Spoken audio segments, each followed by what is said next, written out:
Next coming to examples. First example చూసినట్లయితే మనకి 6 activities అనేటివి సర్కిల్స్లో రిప్రజెంట్ చేశారు అండ్ దీని యొక్క ఎస్టిమేటెడ్ టైంని 2 యాక్టివిటీస్ మధ్యలో రిప్రజెంట్ చేసినారు. మనకి ఎస్టిమేటెడ్ టైం అన్నా, ఎక్స్పెక్టెడ్ టైం అన్నా, షెడ్యూల్డ్ టైం అన్నా అన్నీ ఒకటే.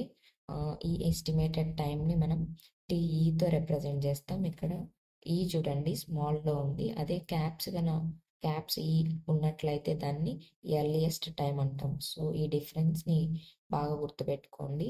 స్మాల్ ఈ ఎస్టిమేటెడ్ టైంని రిప్రజెంట్ చేస్తుంది అండ్ క్యాప్స్ ఈ ఎర్లియస్ట్ టైంని రిప్రజెంట్ చేస్తుంది. ఓకేనా. నెక్స్ట్ మనకి ఈ నెట్వర్క్ డయాగ్రామ్ ఇచ్చి మనం ఏం క్యాలిక్యులేట్ చేయాలంటే ఎర్లియస్ట్ టైంని, లేటెస్ట్ టైంని క్యాలిక్యులేట్ చేయాలి ఈ నెట్వర్క్ డయాగ్రామ్ని బేస్ చేసుకొని. మనం ఎర్లియస్ట్ టైంని ఎలా క్యాలిక్యులేట్ చేస్తాం? ప్రీవియస్ యాక్టివిటీస్ యొక్క సమ్ని మనం ఎర్లియస్ట్ యాక్టివిటీ టైం అని అంటాం.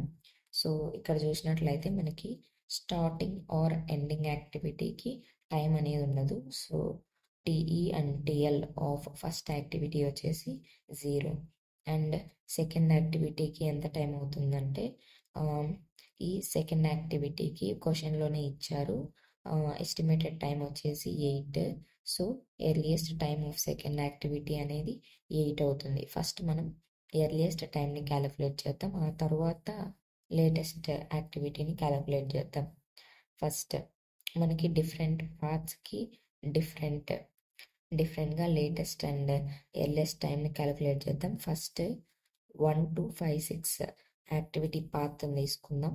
సో యాక్టివిటీ 1కి టీ అనేది 0 అండ్ యాక్టివిటీ 2కి ఎస్టిమేటెడ్ టైం ఏదైతే ఉంటుందో అదే అవుతుంది. సో టీఈకి ఎర్లియస్ట్ టైం వచ్చేసి 8 for second activity. And fifth యాక్టివిటీకి వస్తే ఫిఫ్త్ యాక్టివిటీకి ముందర మనకి ఎస్టిమేటెడ్ టైం 10 ఉంది. సో ఈ 10 plus earliest activity of second one ఏముంది 8. So 10 + 8 is 18. అంటే ముందు యాక్టివిటీ యొక్క సమ్ ప్లస్ ప్రజెంట్ మనం కన్సిడర్ చేసిన యొక్క ఎస్టిమేటెడ్ టైంని సమ్ చేస్తే మనకి ఎర్లియస్ట్ టైం వస్తుంది. సో ఇక్కడ 10 + 8 18. నెక్స్ట్ సిక్స్త్ యాక్టివిటీకి వస్తే దీని యొక్క estimated time 4 and previous activity యొక్క earliest time 18. 18 + 4 is 22. Next path వచ్చేసి 1 3 5 6. ఫస్ట్ యాక్టివిటీకి టీ అనేది 0 అండ్ థర్డ్ యాక్టివిటీకి ఎస్టిమేటెడ్ టైం అనేది 4 ఉంది కాబట్టి ఫస్ట్ దీనికి ఎర్లియస్ట్ టైం అనేది కూడా 4 అవుతుంది. నెక్స్ట్ ఫిఫ్త్ యాక్టివిటీ, దీని యొక్క ఎస్టిమేటెడ్ టైం 6. ప్రీవియస్ యాక్టివిటీ యొక్క earliest time 4. 6 + 4 10. Next sixth activity యొక్క ఎస్టిమేటెడ్ టైం 4. ఫిఫ్త్ యాక్టివిటీ యొక్క earliest time 10. So 10 + 4 is 14. Next path తీసుకుంటే 1 4 6. యాక్టివిటీ 1కి ఎర్లియస్ట్ టైం 0. యాక్టివిటీ 4కి ఎస్టిమేటెడ్ టైం 6 ఉంది కాబట్టి 6.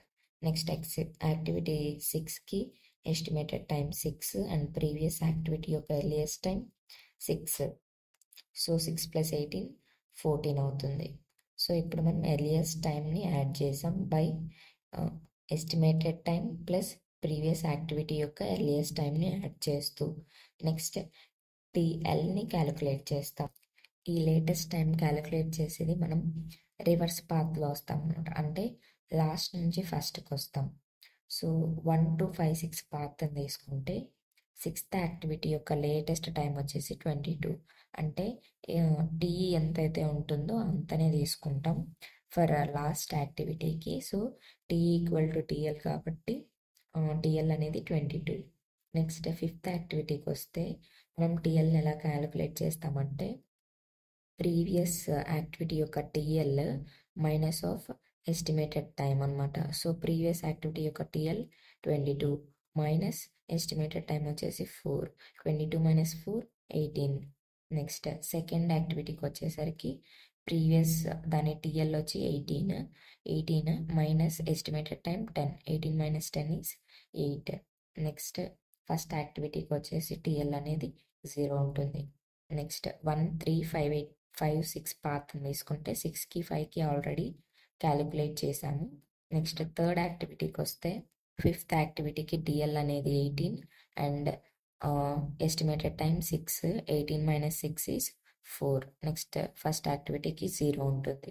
నెక్స్ట్ పాత్ వచ్చేసి 1, 4, 6.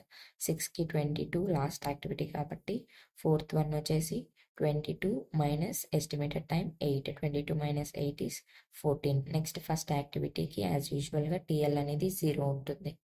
మనం ఇప్పుడు ఈచ్ పాత్కి టీఈని టీఎల్ని ఫైండ్ అవుట్ చేసాము. ఫర్ ఎగ్జాంపుల్ అన్ని పాత్స్ కంబైన్డ్ అయినప్పుడు ఒక యాక్టివిటీకి ప్రీవియస్గా లేదా లేదా ఆఫ్టర్ 2 యాక్టివిటీస్ అనేది వచ్చినప్పుడు ఎలా క్యాలిక్యులేట్ చేయాలో చూద్దాం. ఫర్ ఎగ్జాంపుల్ యాక్టివిటీ 5 తీసుకోండి. మనము ఇప్పుడు పర్టికులర్ పాత్ కాకుండా టోటల్ అన్ని పాత్స్ కంబైన్డ్ ఉన్నప్పుడు ఎలా చేయాలో చూద్దాం. యాక్టివిటీ 5కి ఎస్టిమేటెడ్ టైం 2 ఉన్నాయి, 10, 6. అంటే దీనికి ఎర్లియస్ట్ టైం క్యాలిక్యులేట్ చేయాలంటే ఎలా చేస్తాం? ముందర 2 యాక్టివిటీస్ ఉన్నాయి కదా, దేని యొక్క ఎస్టిమేటెడ్ టైంని క్యాలిక్యులేట్ చేయాలి అని ఒక డౌట్ అయితే వస్తుంది. దీన్ని ఎలా సాల్వ్ చేయాలంటే ప్రీవియస్ యాక్టివిటీ యొక్క ఎర్లియస్ట్ టైంని చూసుకోండి 2 యాక్టివిటీస్కి, సెకండ్ అండ్ థర్డ్ యాక్టివిటీస్కి. సెకండ్ యాక్టివిటీకి ఎర్లియస్ట్ టైం 8 ఉంది అండ్ థర్డ్ యాక్టివిటీకి 4 ఉంది. నెక్స్ట్ ఆ రెండిటి యొక్క ఎర్లియస్ట్ టైం చూసారు. నెక్స్ట్ ఎస్టిమేటెడ్ టైం చూడండి. యాక్టివిటీ 2కి 10 అండ్ యాక్టివిటీ 3కి 6 ఉంది. ఈ రెండింటిని ఇండివిజువల్గా క్యాలిక్యులేట్ చేయండి. సెకండ్ యాక్టివిటీ చూస్తే earliest time plus estimated time ఎంత అవుతుంది? 8 + 10 18 అవుతుంది. అదే థర్డ్ యాక్టివిటీకి చూస్తే 6 + 4 10 అవుతుంది. సో పైన దానికేమో 18, కింద దానికేమో 10. ఈ రెండిట్లలో బిగ్ నెంబర్ ఏది? 18. మనము ఇలా వచ్చినప్పుడు అది టీఈలో ఇలా 2 యాక్టివిటీస్ ముందు వచ్చినప్పుడు దేనికైతే హైయెస్ట్ టైం అక్కర్ అవుతుందో దాన్నే మనం ఎర్లియస్ట్ టైంగా కన్సిడర్ చేస్తాం. సో 18ని ఇప్పుడు ఎర్లియస్ట్ టైంగా కన్సిడర్ చేసాం. That's it. నెక్స్ట్ అదే టీఎల్లో తీసుకుంటే ఇందులో మనకు ఒక టేబుల్ ఇచ్చారు.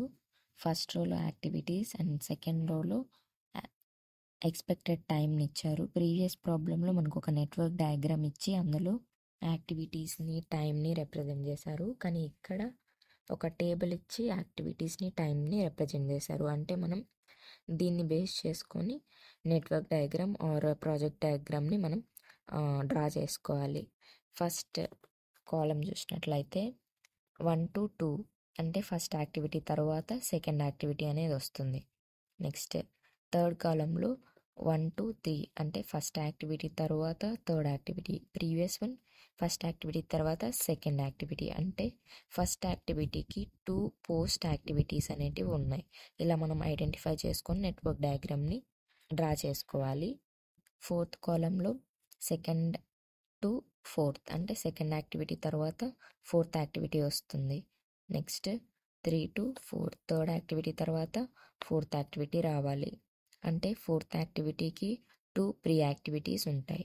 నెక్స్ట్ 4 to 6 ఫోర్త్ యాక్టివిటీ తర్వాత 6 రావాలి అండ్ ఫిఫ్త్ యాక్టివిటీ తర్వాత కూడా 6 రావాలి. అంటే 6కి 2 పోస్ట్ యాక్టివిటీస్ ఉంటాయి. నెక్స్ట్ ఫిఫ్త్ యాక్టివిటీ తర్వాత 7 రావాలి, సిక్స్త్ యాక్టివిటీ తర్వాత కూడా 7 రావాలి. అంటే ఇక్కడ 7కి కూడా 2 పోస్ట్ యాక్టివిటీస్ ఉంటాయి.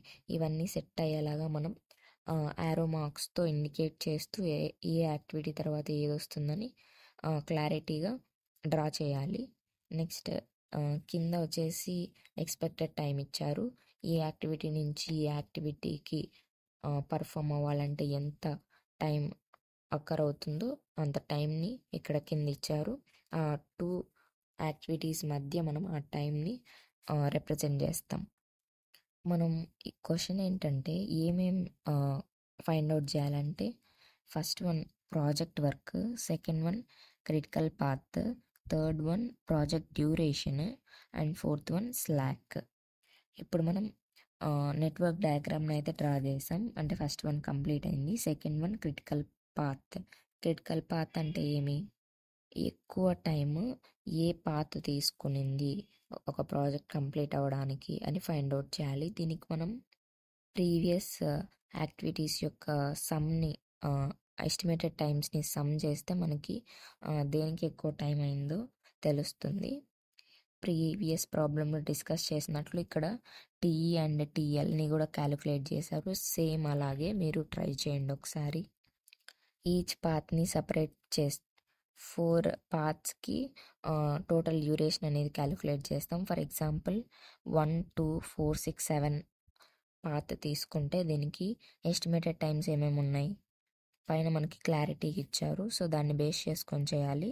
So 1 to 2 6, then 2 to 4 7, next 4 to 6 3 and 6 to 7 10. So 6, 7, 3, 10 ఈ వీటిని సమ్ చేస్తే 26 వస్తుంది.